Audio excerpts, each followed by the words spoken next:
Hello guys, good morning. Andito po ngayon tayo sa Latanak Farm ni Tatay Abi. Pakikita po namin sa inyo yung kanyang mga alagang baka, tsaka alagang isda.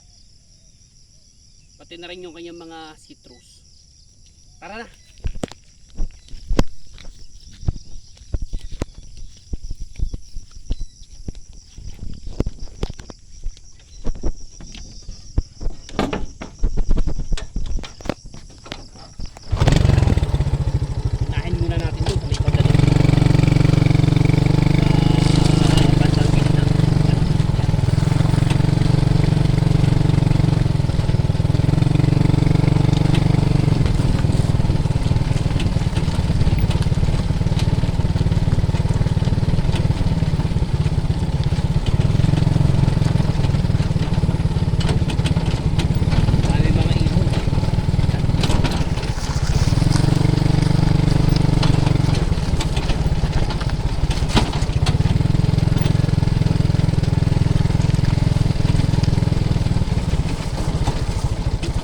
Natin yung baka na. Tayo. Baka 1 month na lang yan. Ano na yan? Ito po, mga citrus ng tatay. So, dito tayo. Siguro 1 month na lang yan. Hindi, pwede na yung ano. O baka wala na. Ito lang po yung isa sa mga lupa ng aking biyanan dito sa ano, sa probinsya na ano na maganda at lahat halos ay naandito na kasi yung forma ng lupa malapit sa kalsada kaya ano ito po siya oh. Yan. Inaraw tayo ni Tatay Abi sa ganda ng kanyang mga dalandan dito sa ano sa Latanak. Yan. Dito tayo, pakikita ko sa inyo yung mga alaga niyo ba.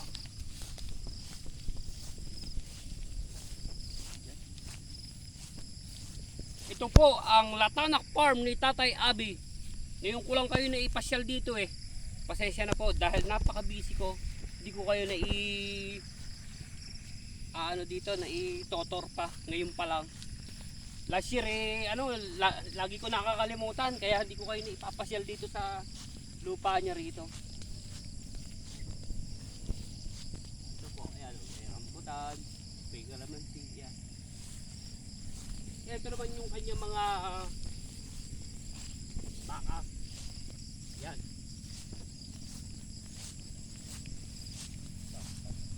Mo! Mo! Yan.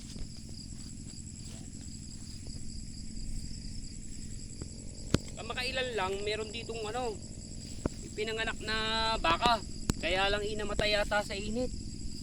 Sayang hindi na bantayan ng tama kasi napakadaming ginagawa sa bahay kaya hindi na bantayan. Yan po yung mga baka niyan tuwing hapon ay pinaiinom po namin ni Justin kasi si Tatay Abi napakarami ng ginagawa eh kaya kami na ano nagpapainom para si Tatay mabawas-bawasan yung ginagawa niya. Ngayon po ay papasyal ko po kayo dun sa ano sa fish pond. Yan. Tara. Pause mo muna na.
puwerta ko.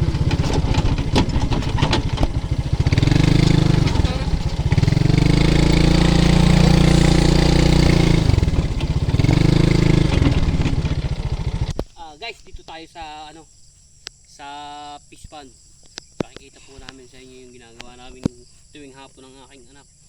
Pagka ano, paghapon nagpapatuka po kami ng isda at saka nagpapainom ng baka.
Tayo ng fish. Kahapon hindi kami ano ni Justin kasi ang lakas-lakas ng ulan. Kaya ngayon pa lang kami pakain tayo ng isda.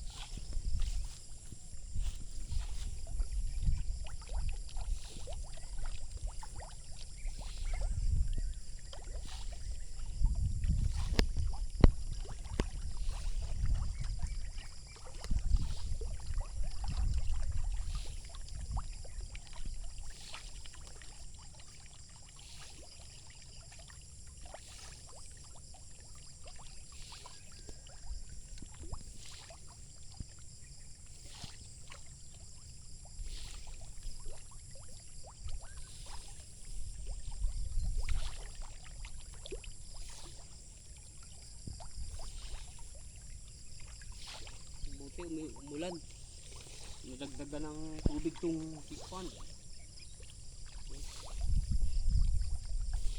Yun lang ang gandahan dito sa probinsya. Meron kang mga alagang hayop gaya ng manok, isda, tapos may mga tanim na gulay. Halos dati hindi mo nabibilhin, nandito na lahat. Hindi ka buhat sa syudad na lahat halos bibilhin mo. Dito masipag ka lang mag-alaga ng halaman at saka mga hayop, buhay na buhay ka na rito sa probinsya. Yun nga lang, kung hindi ka sanay sa bukid, medyo talagang mahaba-habang pag-a-adjust. Kung dito yung buhay na kinasanayan mo, yung trabaho bukid. Pero pagka niyakap mo at gusto mo yung ginagawa mo, magagawa mo ng tama. Gaya nangyayari sa akin ngayon. Ang ginawa ko palabasan na andito ng aking ng aking buong pamilya. Inisip ko na rin na dito na yung buhay namin.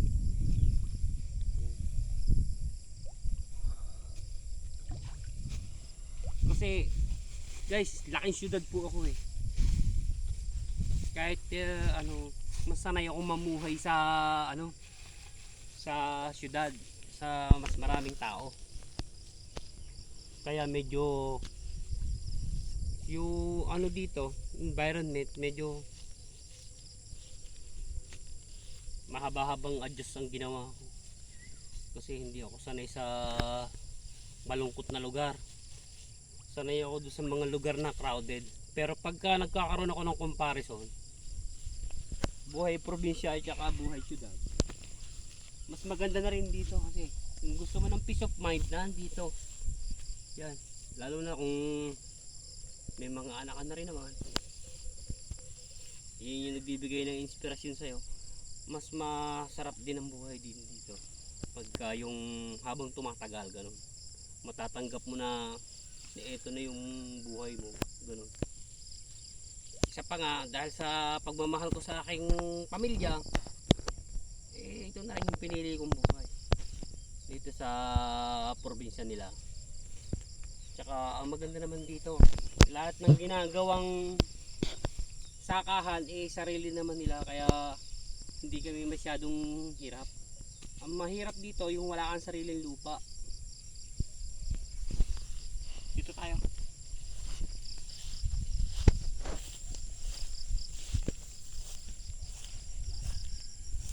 Oh, ito yung kabuuan. Dito anak, meron mo ako.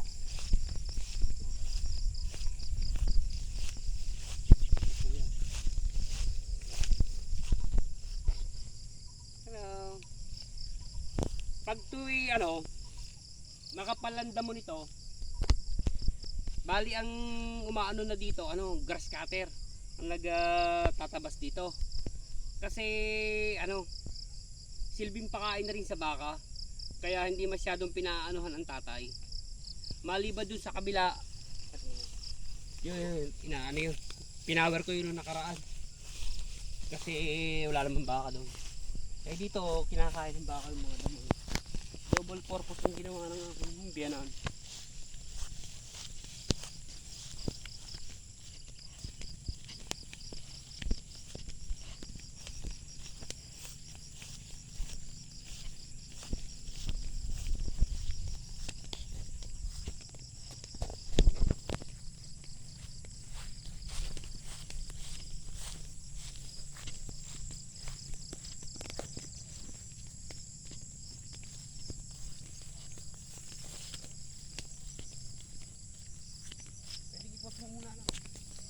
Hello, tuloy po natin. Doon po nakatanim yung mga suha at saka chiko. Hindi na po kami tatawid doon ni Justin kasi naka-chinelas lang po kami, hindi kami nakabota. Medyo malalim yung putik kaya hanggang dito na lang. Pero doon sa banda doon, malawak pa yun. Baka nasa mahigit 2 hektarya pa yung nandun sa may banda doon.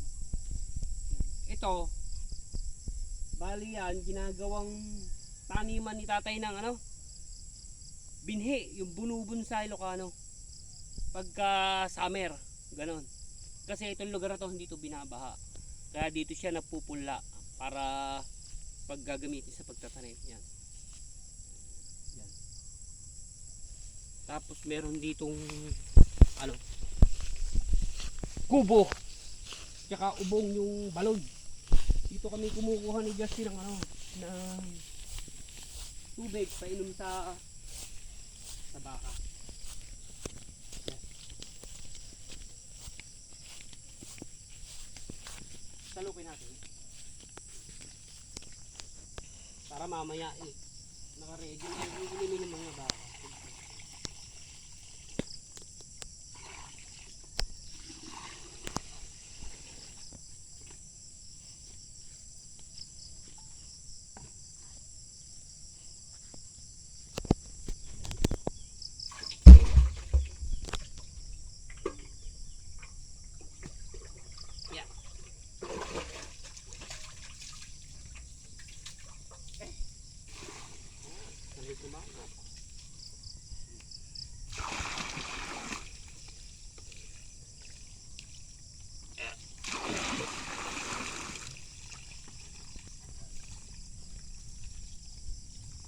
Hinog na ba yung Bangkok, anak?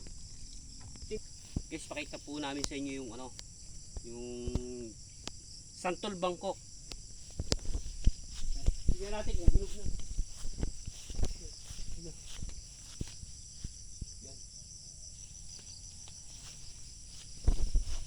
Hindi pa masyado. Pero baka isang linggo pwede na ito pitisin. Kahit pangkain lang. Yan. Ito, may puno din na rambutan. Dito. Yung kabila.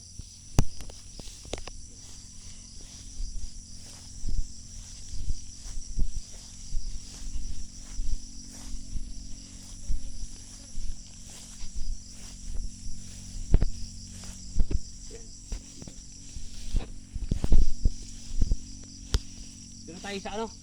Sa tayo sa kabila. So, yung ano? Yung warehouse ng munisipyo. Pakita natin kay Ma'am Eileen sa kay Ma'am Dab. Yung ano? Warehouse na ewan ko anong usap nila dito tungkol dito. Pero hindi to sa biyanan ko, bali sa dito, may kontrata lang yata. Hindi ko sure kung ano yung usapan nila rito. Pero lupa to ng aking sister-in-law, si Ate Cathy.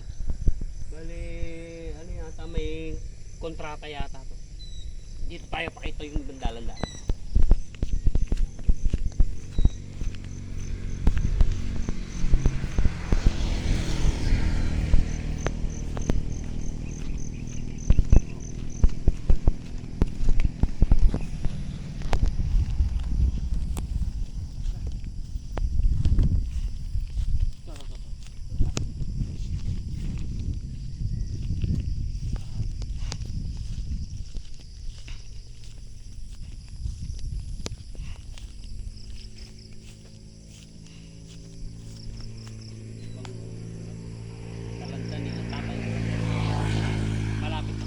Kamakailan lang guys noon nag-power ako rito pero hindi ko napatay lahat ng damo, sobrang kapal.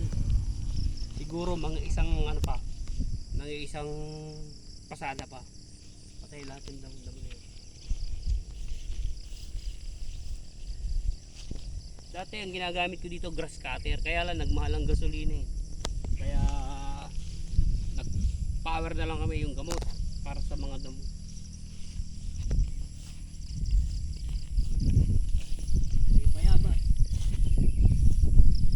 Bayabas na?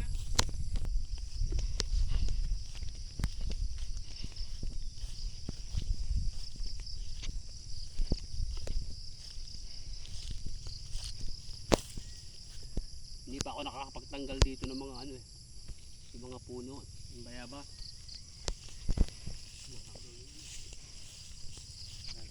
Ano pa lang pag nakapower. Meron lang mga ilan-ilan na hindi namatay. Pero pagka ano ang pangalan sa pa.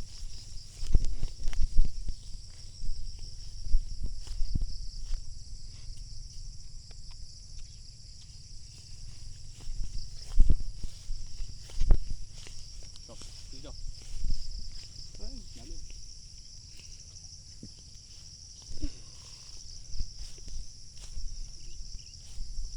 Makikiambos tayo ng pitas kay Lola Karing at saka kay Tatay Abi dahil yung ating dalandan ay kukunti ang bunga. Dito tayo makikipitas. Maganda dito ang bayaran ng pitas eh. 2 pesos 1 kilo eh mabigat yung dalandan. So bali pag naka 100 kilos ka may 200 pesos ka, pero mabilis lang maka 100 lalo na't ganito yung bunga ganito ka bababa. Kaya mga tao rito pag pitasan na ng dalandan, halos lahat ng tao rito busy nakikipitas kasi maganda rin ang kita sa pamimitas lalo na't marunong ka mamitas. Hindi ko lang kayo masampulan ng pitas, nanghihinayang ako kasi mga bubut pa eh, pero madali na magpitas basta lagi siya may tangkay. Ako sanay na sanay ako mamitas dahil trabaho ko din, naging trabaho ko din sa Laguna yan eh. Ito, pwede lang kasi, yan, hinog na to eh. Yan, ganyan lang tamang pagpitas dyan. Saka to. Itataas mo lang na gano'n, ayos na. Yan, tingnan natin. Pero guys, ano to? Yang, baka isang buwan na lang to. Busy na kami dito, pagpapapitas. Maganda yung bayar na ni nanay kasi sa pabrika daw yun ng gawaan ng tang. Tsaka hindi maselan. Maliit malaki, isa lang ng presyo, hindi na sinosorting. Kaya mabilis lang. Hindi maselan sa dalandan. Yan. So yun guys, hanggang dito na lang po yung video namin ni Justin dahil ang aking anak ipupunta pa ng school. Ihahatid ko pa. Next time na lang ulit. Medyo kung hindi po kayo na-entertain, pasensya na po kasi medyo nangangapa pa ako pagbablog eh. Hindi ko pa masyadong gamay yung pagbablog. Pag ano lang, magustuhan lang namin mag-ama, maisipan, ganun. Pero gusto ko sanang ikaririt kasi kaya lang wala pang time. So ayun, hanggang dito lang po ang aming video ni Justin. Maraming salamat po.